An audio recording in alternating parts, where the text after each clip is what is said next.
Bonjour à tous les collègues, bonjour à ceux que j'ai aperçus et que je n'ai pas salué directement. Merci d'être là tout d'abord, que ce soit les collègues, que ce soit les usagers, quelques citoyens qui sont venus aussi nous apporter leur soutien. Malheureusement, on se retrouve une nouvelle fois. Je pense qu'on les accumule depuis quelques années maintenant.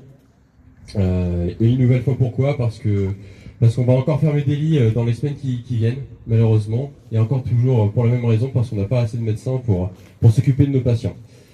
Au final, on va se retrouver avec seulement 30 lits si le plan prévu par la direction est mis à exécution. 30 lits pour un bassin de 150 000 habitants. Ce qui, moi, je pense, est assez inédit. Je n'ai pas retrouvé d'autres secteurs en France qui est dans une telle situation. Je rappelle juste à titre de comparaison qu'en moyenne, pour 150 000 habitants en France, il y a 110 lits ouverts en psychiatrie. Donc avec 30 lits, vous voyez bien dans quelle détresse on est.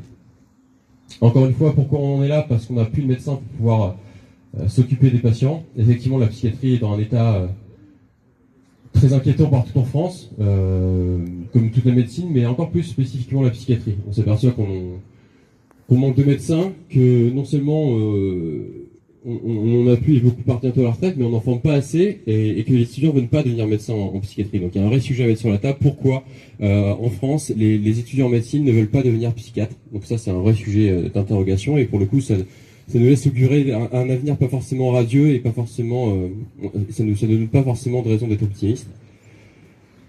En plus de ça, nous, on a une double peine, c'est qu'on vit dans un département rural, un département qui subit un désamour des médecins.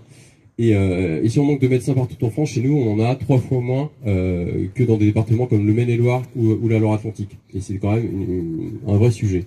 Parce qu'après tout, je vous rappelle que normalement, l'accès aux soins doit être garanti pour tous, qui qu'on soit et où qu'on vive. Donc nous, c'est un peu ça qu'on va porter aujourd'hui, c'est de dire à un moment donné, très bien, il n'y a pas de médecin, on ferme des lits, mais non, à un moment donné, vous devez trouver les moyens de nous aider. On ne peut pas accepter que dans certains endroits, on ait plus de médecins que chez nous et que ça continue à vivre malgré tout, alors que chez nous, tout ferme. Donc on ira voir la préfète, on lui dira ça, on lui demandera de porter ce message-là, comme on l'a déjà dit à certains élus, comme on le dira à d'autres qu'on va revoir dans les prochains jours. Il faut vraiment réagir pour faire en sorte que nous, en Mayenne, on puisse quand même avoir accès aux soins en psychiatrie.